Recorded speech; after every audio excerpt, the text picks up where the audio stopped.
Racine carrée. Pi est égal à 3,1, 4, 1, 6, 2, 9, 6, 5, 3, 5, 9, 7, 4, 7, etc., etc., etc.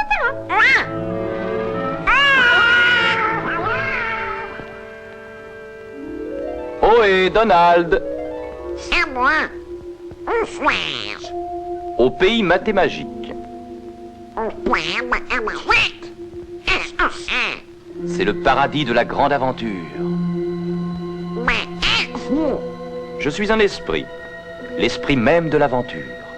Bon, ça va. Qu'est-ce que c'est? Je vous propose un voyage étonnant au royaume des mathématiques. La boîte? C'est pour ma grosse tête. Grosse tête. Soyons sérieux, Donald. Vous aimez la musique, n'est-ce pas? Ouais. Eh bien, sans ces grosses têtes, il n'y aurait pas de musique. Oh. Venez. Nous allons dans la Grèce antique, à l'époque de Pythagore, la plus grosse de toutes les grosses têtes. Pythagore. Oui, l'inventeur, le père des mathématiques. Mathématiques? Moi, c'est... Et vous conviendrez que les mathématiques sont à la base de tout. Voyez plutôt. Ah, avant tout, il me faut une corde. Étirez bien fort. Faites-la vibrer. Maintenant, coupez en deux. Faites-la vibrer de nouveau. Vous voyez, c'est le même son, mais un octave plus haut. Recoupez en deux ce morceau. Puis ce morceau. Pythagore a découvert que l'octave avait une proportion harmonique de 2 à 1. Par simple fractionnement, il est arrivé à ceci.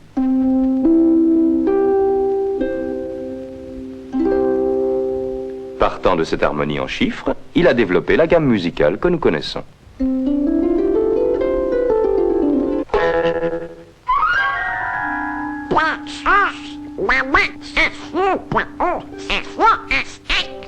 Vous pouvez imaginer à quel point Pythagore était surexcité lorsqu'il fit part de sa découverte à ses amis. Une secte de copains de grosses têtes connue sous l'épithète de pythagoriciens. Ils se réunissaient en secret pour discuter de leur découverte mathématique. Seuls les membres de la secte avaient entrée libre. Ils portaient un signe secret de reconnaissance, le pentalpha ou pentagramme. Voyons ce qui est à l'étude aujourd'hui.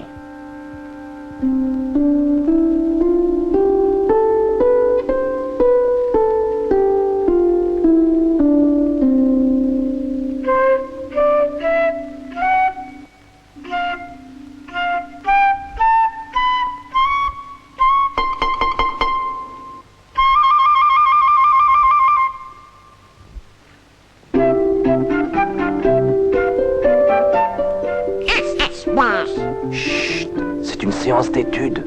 Ah ouais, faut que ça saute. Chut.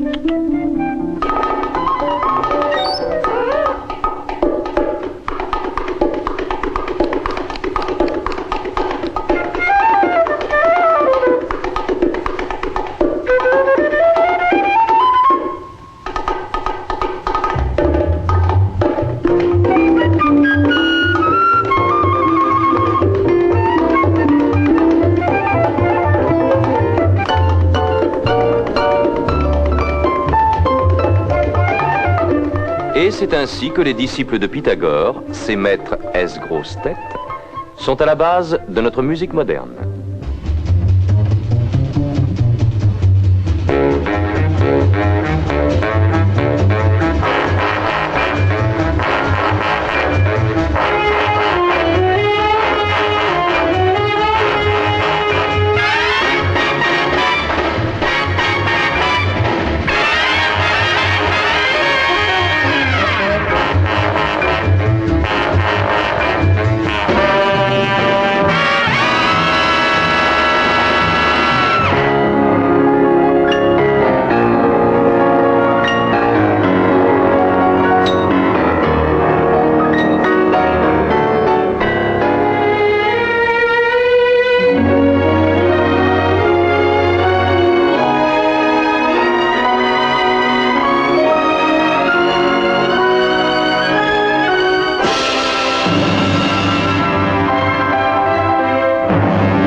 mon pote, bravo. Chouette, mais là, carré et puis, Les anciens comparaient alors tout ce qui leur semblait sans défaut et excellemment beau. C'est notre vieil ami Pythagore qui divulgua que le pentagramme était plein de mathémagie. Si l'on met rigoureusement bout à bout les deux lignes les plus courtes, elles deviennent égales à la troisième. Et cette ligne ou trait montre les proportions magiques du fameux nombre d'or. Les deuxième et troisième égalent la quatrième. Une fois encore, nous obtenons le nombre d'or. Mais ceci n'est qu'un commencement. Caché dans le pentagramme se trouve le secret permettant de créer un rectangle d'or que les Grecs admiraient du fait de ses merveilleuses proportions et de ses qualités magiques. L'étoile contient le rectangle d'or répété maintes fois.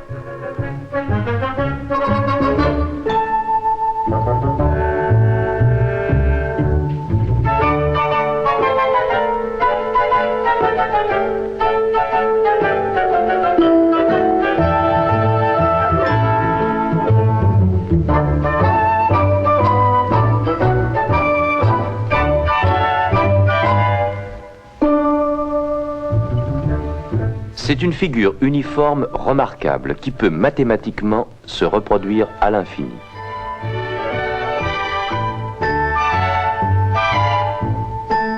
Tous ces rectangles ont exactement les mêmes proportions.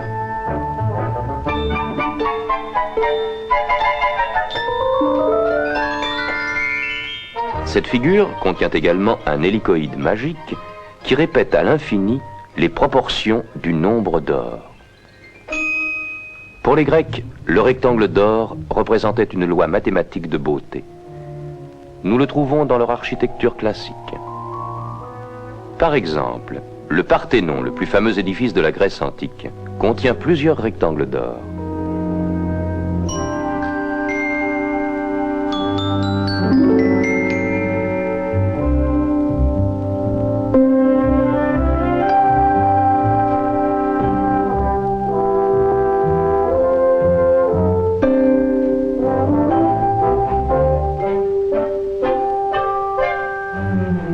Ces mêmes proportions d'or se retrouvent aussi dans la sculpture grecque de l'Antiquité.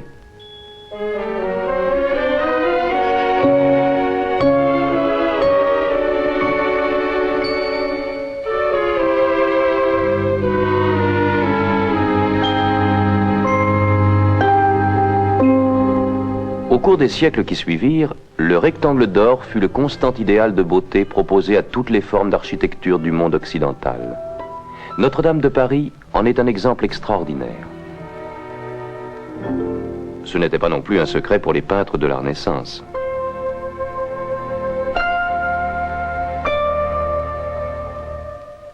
Le rectangle d'or s'est imposé à notre monde moderne.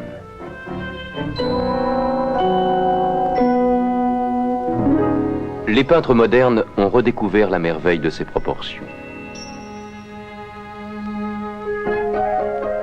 En fait, on trouve cette proportion idéale dans la vie même.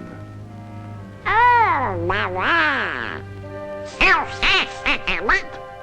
À moi, enfin. Allons, Donald. À moi. Non. Point, proportion. Pas tout à fait, non. Ah, non, je crains que non. Ah, on ne peut pas être tous mathématiquement parfaits. Pourquoi pas?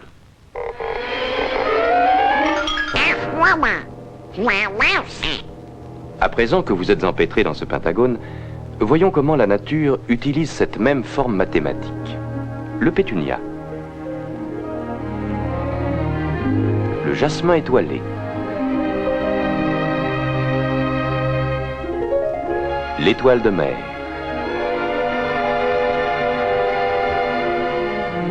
Quant à cette fleur, elle est tellement parfaite qu'on la croirait artificielle. On trouve dans la nature des milliers de spécimens du type étoile, bien dignes d'être affiliés à la secte des pythagoriciens.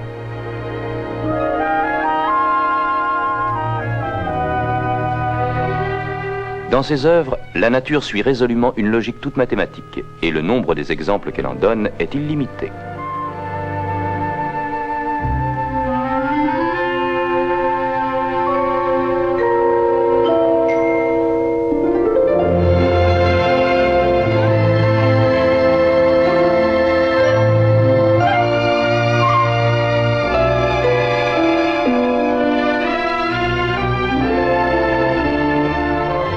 Les proportions admirables du nombre d'or sont souvent remarquables dans les hélicoïdes ou formes en colimaçon de certaines inventions de la nature.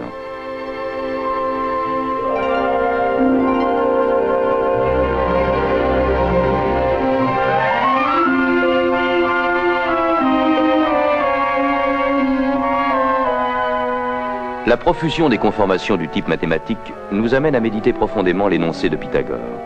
Tout a été mis en place suivant un nombre et une forme purement mathématiques. Eh oui, on trouve les mathématiques dans la musique, dans la plupart des arts, dans presque tout. Et comme les Grecs l'avaient pressenti, les règles sont demeurées inchangées.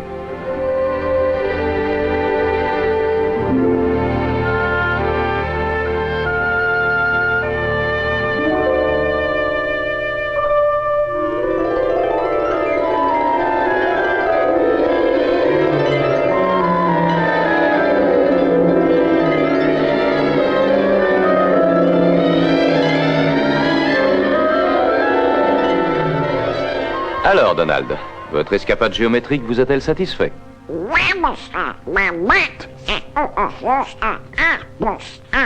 Je ne vous le fais pas dire.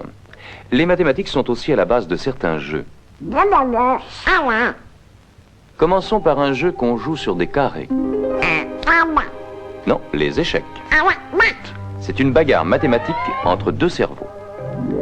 Un jeu qui, depuis des siècles, fait la joie des rois comme celle des manants.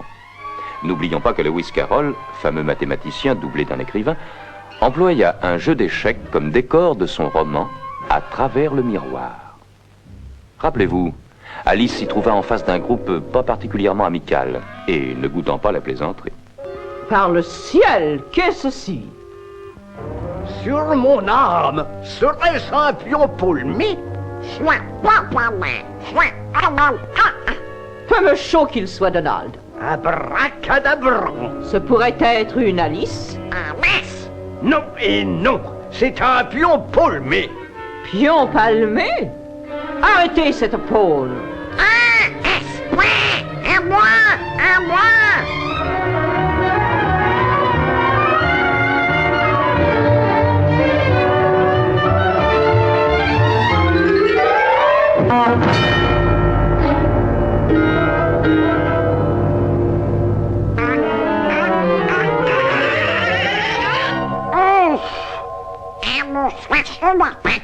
Maintenant, vous pouvez suivre le jeu sous un angle plus favorable.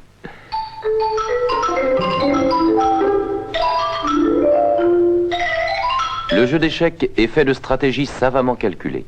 L'échiquier est géométrique, les coups sont mathématiques.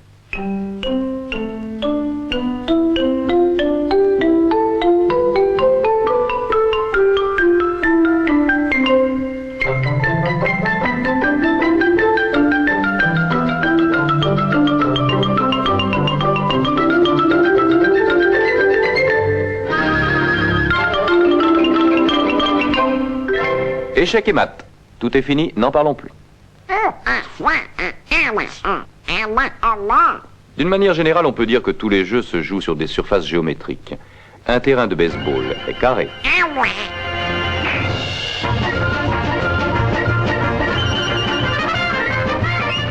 Et sans mathématiques, on ne pourrait pas compter les points. Le football américain et autres est joué sur un terrain rectangulaire avec des lignes intrinsèques de démarcation. Le basketball se joue en cercle, en sphère et en rectangle.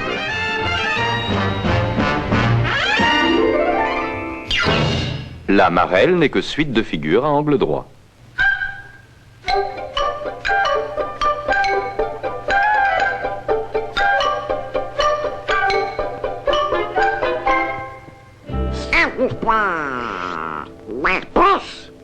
Bon, à présent, il s'agit d'un jeu qui se pratique sur fond de quadrilatère parfait, pour lequel on utilise 3 sphères parfaites et un tas de petits losanges. Il s'agit du billard américain. Est-ce que par hasard vous sauriez y jouer?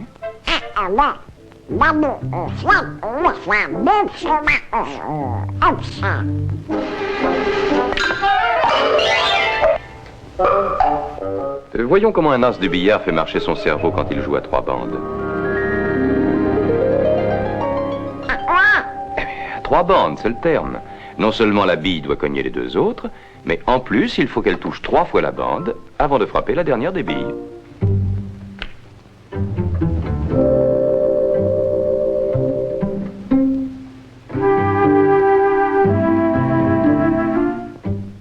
Un, 2, 3.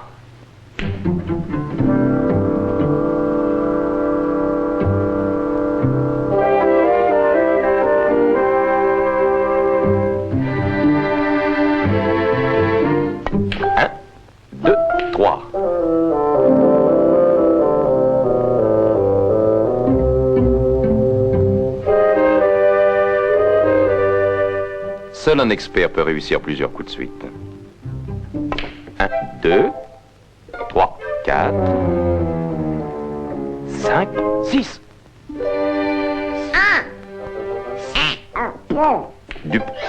De la chance?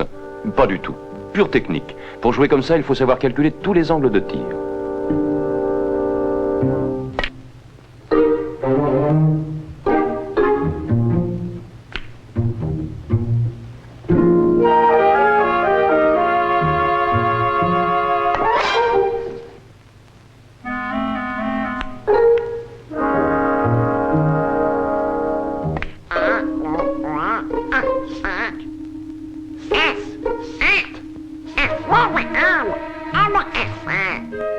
Technique, avant tout. Il frappe sa bille en bas de sorte qu'elle tourbillonne et revienne en arrière. En frappant la bille du côté droit, elle filera le long de la bande. Oh, ça demande beaucoup de pratique. 1, 2, 3. Et voilà. Mais si ce jeu exige une concentration et des calculs précis, notre champion calcule mûrement chacun de ses coups. Ce coup peut se jouer de deux façons. La première repose sur un coup de chance. Mais il y a mieux à faire. Par exemple, se servir des marques sur la bande comme sorte de guide mathématique. Tout d'abord, calculer l'angle normal pour frapper les billes visées. Et comprendre que pour ce faire, sa propre bille doit rebondir au point 3. Ensuite, se préparer à donner le coup. Et il a besoin d'un chiffre de position adéquat. Cela exige une série différente de chiffres. Absolument pas, à condition de savoir ce qu'on fait. Vous voyez la position de queue en 4. À présent, une simple soustraction. 3 retiré de 4 reste 1. S'il tire vers la marque numéro 1, il devra réussir le coup. C'est ce qu'on appelle, pour le système carré, jouer du carreau.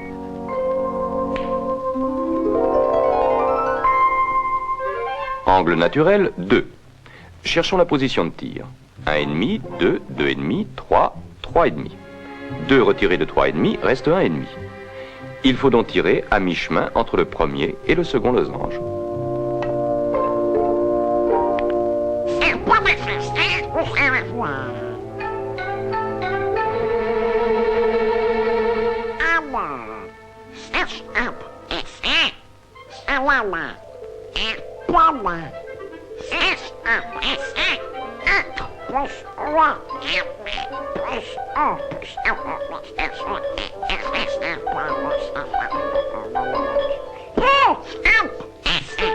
Ah non, Donald, les mathématiques ne se traitent pas au pifomètre. Ça n'est pas compliqué. L'angle naturel est 2. Position de tir, 3,5. 3,5 moins 2, combien cela fait-il?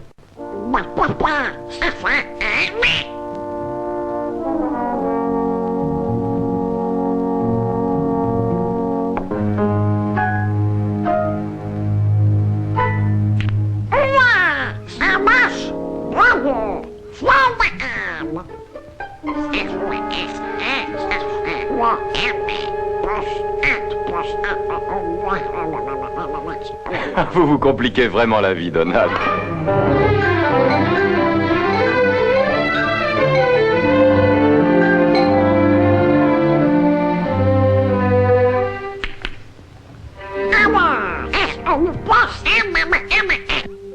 Sensationnel, Donald. Êtes-vous prêt maintenant à participer au jeu le plus passionnant de tous? Ce jeu se discutera sur terrain spécial, celui de votre intellect. Oh, quelle horreur. Voyez l'état de votre esprit. Idées surannées, faux concepts, superstitions et j'en passe. Pagaille. Ah, il va nous falloir lessiver tout ça.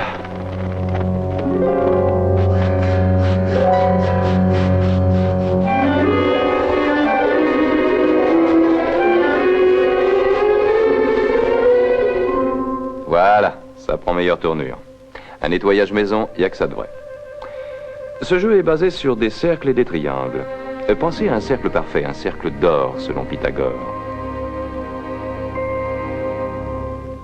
Un cercle parfait. Un cercle parfait. Parfait. Voilà. Insérez-y un triangle. Et faites tourner. Faites tourner vite. Qu'obtenez-vous?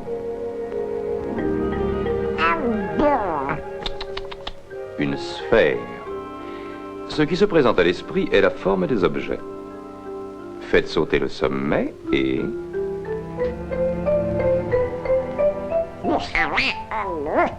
C'est exact.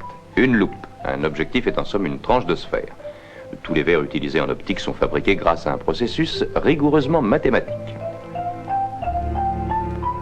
Les mathématiques sont mille autres choses qu'une suite de chiffres ou d'équations. Mais revenons à notre cercle et à notre triangle. Faites tourner. Nous obtenons quoi? La roue. Mais oui, la roue.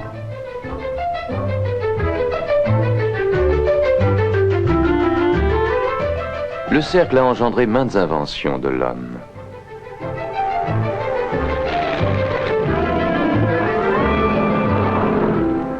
L'esprit peut créer les choses les plus extraordinaires. Si nous faisons tourner un triangle, tel une toupie, nous obtenons un cône. Très bien, Donald. Coupons-le. Le cône est littéralement bourré de formes aussi utiles que mathématiques. Coupons encore. Découpons-le encore. Les orbites de toutes les planètes, de tous les satellites, se trouvent dans le cône. Quelle que soit la manière dont vous le coupiez en tranches, vous restez dans le domaine des mathématiques. Cette tranche nous donnera le réflecteur d'un projecteur. Et celle-ci, l'objectif d'un télescope géant. Une ligne sur un cône nous donnera au choix soit une vrille, soit un ressort. Le ressort qui est à la base de maintes mécaniques.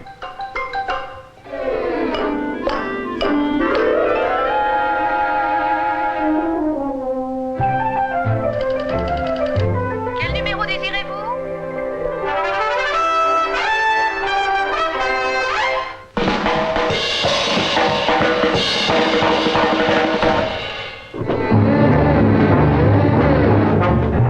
C'est l'intelligence qui engendre et engendrera chacune des réalisations scientifiques de l'homme.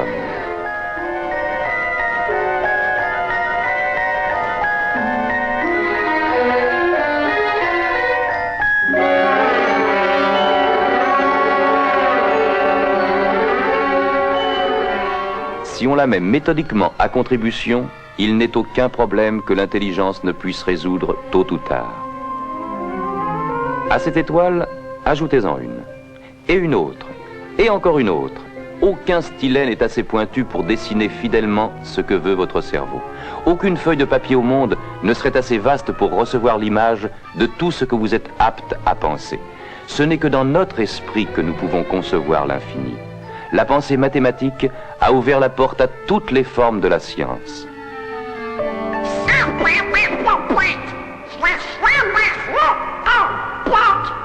Chaque découverte en amène d'autres.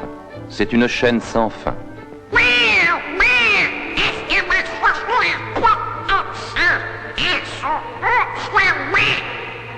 Et bien sûr qu'elles le sont.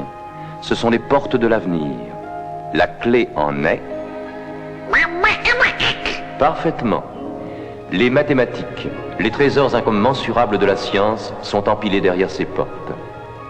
En temps venu, elles seront ouvertes l'une après l'autre par l'esprit de recherche des générations à venir. Selon les paroles de Galilée, les mathématiques sont l'alphabet grâce auquel Dieu a écrit l'univers. Voilà.